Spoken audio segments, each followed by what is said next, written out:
हाँ, नमस्कार दोस्तों। आपकी स्क्रीन पर वरिष्ठ पत्रकार राहुल देव हैं और आज गांधी जयंती के एक व्याख्यान में आप पधारे हैं। राहुल जी, सबसे पहले हम चर्चा कर लेते हैं। आपने इंदौर की चर्चा करी है। पिछले दिनों घटनाक्रम पे आपने एकलव्य गौड़ के बारे में बातचीत करी है।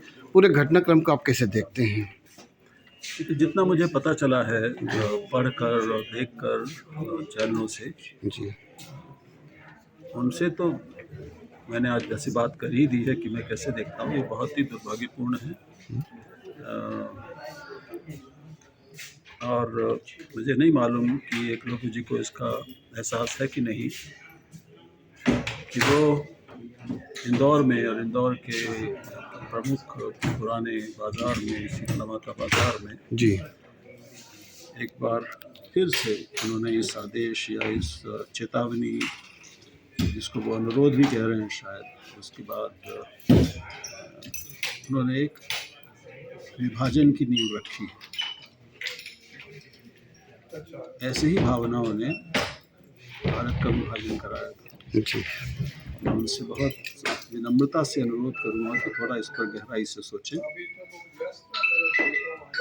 राजनीति में और भाजपा में अपनी राह थोड़ी चौड़ी करने के लिए और कुछ अंक हासिल करने के लिए हो सकता है ऐसा किया हो, क्योंकि बहुत सारे लोग आजकल, उनको ये लगता है कि बहुत चौंकाने वाली और विवादास्पद बातें कर दें, मुसलमानों के खिलाफ बोलकर वो अपने नंबर बढ़वा सकते हैं। बिल्कुल बिल्कुल। ऐसा लगता है लोगों को, कई बार ऐसा हम देखते हैं कि ये सफल भी हुई है रणनीति। लेकिन उनको ये भी देखना चाहिए कि वो जिस नगर के नागरिक हैं और एक पार्टी के वो वरिष्ठ पदाधिकारी हैं और एक विधायक के पुत्र हैं, भारत के नागरिक हैं, इस नाते उनसे अपेक्षा क्या की जाती है कि वो जोड़ेंगे या तोड़ेंगे। राहुल जी, चर्चा जब आपने पूरी करी, एक लगभग 55 से 60 मिनट गांधीवाद, गांधी दर्शन और विश्व में गांधी और अब भारत में गांधी की सारी बातें करी है। इसके साथ ही रहस्योद्घाटन आपकी तरफ से ही आया कि आप संघ के भी एक जो है सदस्य रहे हैं। आपने द्वितीय वर्ग का भी परीक्षण करा है। कल संघ की पहली शाखा का 100 साल पूरे हुए हैं। 2 तारीख को बड़ा कार्यक्रम शताब्दी वर्ष शुरू हो रहा है। संघ को लेकर अब आपकी सोच क्या है, संक्षिप्त बता दें मुझे जरा। संघ की हिंदुत्व की जो समझ है, जी, भारत के अतीत की जो समझ है और भारत के भविष्य को बेहतर बनाने की जो इसकी अपनी समझ है, वैचारिकी है, जी मैं उनसे घोर असहमत हूँ। मैंने जितना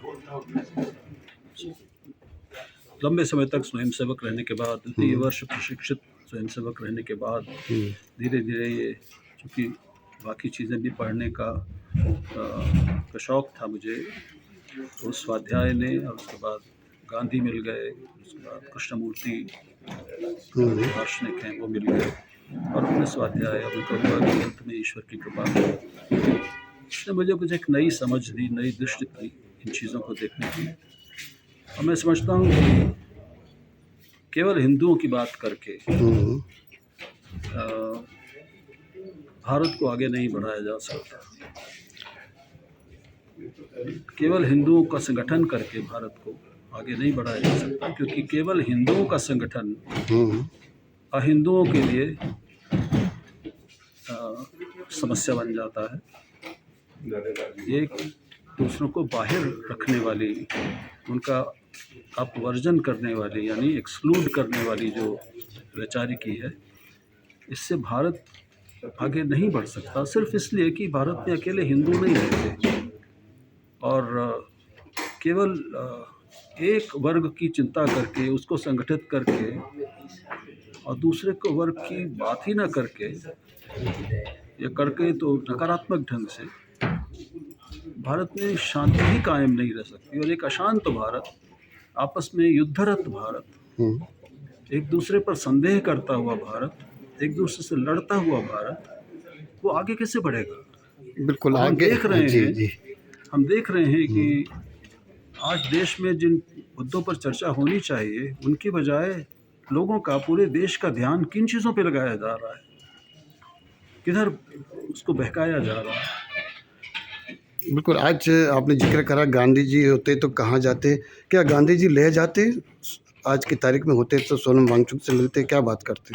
नहीं, अब देखिए ये कौन कह सकता है कि ऐसा होता तो वैसा होता, ये तो हमारी एक शगल होता है हम लोगों का। बिल्कुल, लेकिन बिल्कुल। संभव है कि गांधी आज के माहौल में काफ़ी पहले मार डाले गए होते, कि जो उस समय जब मार डाले गए तो आज तो अ, वो एक रक्त बीज की तरह होते, या कोई उनको अजरता अमरता का वरदान मिला होता तो भी उनको रोज़ मारा जाता, रोज़ पैदा होते और रोज़ मारे जाते और रोज़ पैदा होते। तो हाँ, इस आपने इस रूप में आज कम ज़िक्र नहीं। करा गांधी जी के जीवन काल में भी 1925 से संघ कार्य कर रहा था, लेकिन हम सपोज़ कर लेते, मानते गांधी जी यहाँ जा रहे हैं। संघ के 100 साल पूरे होने पर गांधी जी उनको क्या संदेश थे कि भई मेरी तरफ से आपको क्या शुभकामनाएँ? किसकी ओर से किसको संघ संदेश? संघ की जो है 100 साल पूरे कर, और गांधी जी आज होते और गांधी जी जैसे लोग सोचते हैं, तो गांधी जी संघ को क्या शुभकामना देते कि भई आपने अभी तक क्या करा, क्या नहीं करा, क्या करना चाहिए? देखिए गांधी की का गांधीपन इस बात में भी है, हुँ, कई बातों के अलावा, कि अ, जिसको भी उन्होंने महत्वपूर्ण समझा देश के लिए, उससे उन्होंने आगे बढ़कर बात की। हुँ, वो अपनी ओर से संघ के लोगों से उन्होंने बात की, वो संघ के शिविर में गए, और निसंकोच सबसे मिले, वो सबसे उन्होंने बात की वैसे ही, और जिसने उनको बुलाया वो वहाँ गए, उनको कोई संकोच नहीं था। तो गांधी आज भी मैं समझता हूँ कि बिल्कुल निर्भय भाव से और निर्वैर भाव से, बिल्कुल सदाशयी होकर, एक सच्चा और निर्मल हृदय लेकर संघ के पास जाते, अगर वो बुलाते तो, संघ से संवाद करते अगर वो चाहते तो, और उनको मनाने की कोशिश करते, उनको अपनी राह पर लाने की कोशिश करते। हाँ, बिल्कुल, चलते-चलते एक सवाल कर लेते हैं। पिछले दिनों मोहन भागवत भी वही बात कह रहे थे जो आप आज दोहराई है कि मिलना-जुलना चाहिए, एक-दूसरे के घर जाना चाहिए, उनको उठना-बैठना साथ में चाहिए। क्या लगता है ये जो तरीका या टोटका कुछ संप्रभु अपनी जो सामाजिक समरसता ये के बहुत अच्छी कितना बात काम है, आएगा? मैं उनके इस सुझाव का स्वागत करता हूँ, और मैं इस स्वागत के बाद, उनके इस कहने के बाद, स्वाभाविक यह अपेक्षा और जिम्मेदारी उनकी हो जाती है कि इसकी शुरुआत वो खुद करें। यानी वो कुछ मुस्लिम घरों में जाएं, 1-2 दिन वहाँ रहें, 1-2 दिन रहें, हुँ, हुँ। और अब उनका परिवार तो नहीं है, लेकिन वो अपने साथ कुछ अपने संघ के हिंदू परिवारों में मुसलमानों को आमंत्रित करें, उनको अपने साथ रखें, और हर स्वयंसेवक को वो इसके लिए प्रेरित करें, और उसके लिए ज़रूरी बनाएं कि वो भी ऐसा करें। ऐसा करेंगे तो चमत्कार हो जाएगा। संघ के पास बहुत अपार शक्ति है, बहुत शक्तिशाली संगठन है। मैं उसमें रहा हूँ, इसलिए मैं जानता हूँ कि उस शक्ति के स्रोत क्या हैं। एक अद्भुत कार्यप्रणाली है उनकी, बहुत सेवा कार्य हैं, उन्होंने खूब यश भी कमाया है, पुण्य भी कमाया है, लेकिन अपयश भी कमाया है, और पुण्य को धकेला भी है, पुण्य को खोया भी है, बहुत सारे कारणों से। अभी उसमें विस्तार में जाने की ज़रूरत नहीं है, लेकिन मैं समझता हूँ कि संघ की शक्ति का सचमुच सदुपयोग अगर होना है भारत के हित में, तो उसे ये अपवर्जित करने, मुसलमानों को अपवर्जित करने वाली बात को बिल्कुल अपने हृदय से मिटाना पड़ेगा, निर्मूल करना होगा। और दूसरी, जो आज संघ प्रमुख कह रहे हैं भागवत जी, इसको हर स्वयंसेवक स्वीकार ही ना करे कि अमल में लाए, ये करके दिखाना होगा। ऐसा